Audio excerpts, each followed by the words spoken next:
Already, Cactus Valley. It's the first time either of these players have played on this map in a televised match. It will be their first time, and it's going to happen in this mirror matchup. We've seen a few really cool mirrors on this map. So, I'd like to see if we see Phoenixes. They're really popular right now in PvP. Let's jump into this game number 3 to find out if Stats or Zest will take the lead.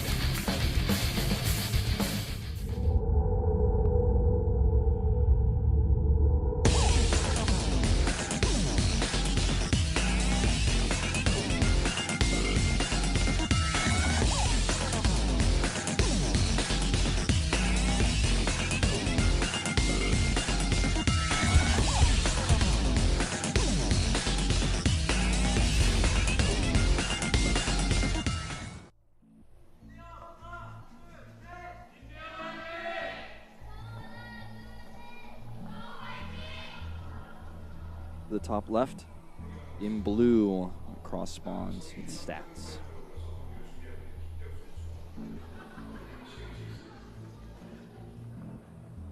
Bottom right, we do have Chiseled Tufts. It is Zest looking fantastic in the booth and in game 2. I feel like Zest is a great idea for just everything about how this player plays and who he is. You get that same feeling? Yeah, I actually think it's one of the best IDs we have. And it's such a memorable ID. There was only one better ID that could exist for Zest and actually did once exist. It was his old Korean ID, which was literally translated to cover yourself in blood.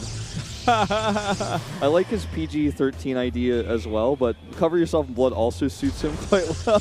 I would actually imagine so, yeah, that would be fantastic. That's the ID he used to use in Brood War and in the very beginning of Starcraft 2 Pro League until I suppose he was kindly suggested to use something a little bit more polite. Yeah, a little bit more TV friendly, perhaps. Cover yourself in blood.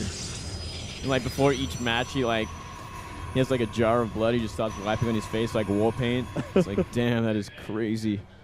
Kind of awesome at the same time. It's really cool. He's like, it's really just red paint. I'm like, don't spoil it, Zest. I would prefer it was like, it's really blood. Like that's really messed up, Zest. Where did you get that from? Zest like reveals he has vampire teeth. I'm like, whoa. Yeah, man, that's like the only other thing that would make him like that much sexier is like he's actually a vampire as well. Wait, so that's why you never showed up to the early sessions at Kespa Cup. Exactly. Well, a much faster Cybercore here for Zest, which means much faster tech. I'm expecting we're going to see Stargate. It's obviously the best opening on this map. And if you're going to open Stargate on this map, you're going to do Phoenixes. Stats is going to go 2-gate. Going to go a bit of a slower tech. So I say Stargate is the best tech on this map. That is if you're going to go for an early tech. Quick Expand is also really good on this map, like Stats is looking to do here with that second gateway. Absolutely. Yeah, it's going to give him a lot of space. And yeah, there's no real reason not to on this map. You just have so much time. Look, it's like, I'd have to say it's the biggest map we have. Yeah, I think so. It's also a true 4-player map, unlike Deadwing, which is basically a 3-player map. Yeah. So the thing about this map is that in PvP, Blink Stalkers are really weak because they take so long to cross the map. You're so likely to be scouted, especially at cross spawns because the watchtower is straight up in the middle of the map. And if you want to avoid that or take that, you've got to take a little bit more time. Oracles are not that strong either because they take so long to cross the map. Phoenixes are going to shut down Oracles. They're also going to give you a bit of map control. They're going to give you a threatening power. And it's hard to, if you start to snowball to control with your Phoenix damage, it's hard for your opponent to counterattack and kill you on this map just simply because the rush distance is so big. Yeah, cross map especially. It's just absolutely insane how much time he has. I mean, you just send out one Phoenix to scout. He's going to make a second one from here. Okay. And a robo facility behind this as well.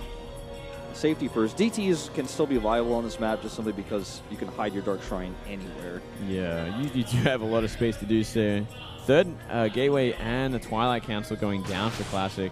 Sorry, not Classic Stats. Well, Classic played so well earlier, man, and nobody can forget. Yeah, that guy is scary. And he's going to be playing whoever wins this. Yep. I'd be scared. Big commitment here by Stats to actually free gate aggression. Yeah. Twilight Council's coming up, but he's not using it. That Void Ray needs to come down right away because just 2 Phoenixes alone are not going to cut it versus this much hyper-aggression. If he gets a pylon on top of the ramp, it's going to be bad news. Oh, yeah. And the Immortal starting now. If we see a warp in sometime soon. He has only one pylon powering that. He has no Mothership Core. No Mothership Core. That Immortal is so essential right now. This is a great attack here by Stats. Really good judging the situation. Good reaction, good response. One Stalker does get lifted here, but there's so many more on the way. Okay, he needs to lift the second one. Probes here helping out, but this is once those Stalkers fall, they're going to continue to do their DPS. And with this Warp in, he can target down the Immortal.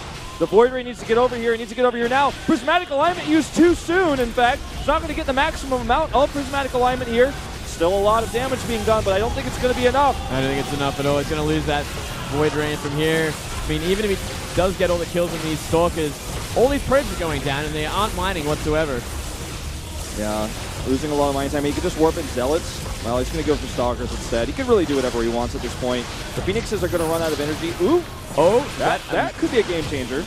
Well, it's not the most perfect of force builds either, but it will stop the Stalker. It's going to help him survive. Yeah. Need more warp-ins from Stats, so he's not going to... Yeah, he's losing all of his momentum here. He's going to actually have to back off and make a Nexus, I guess.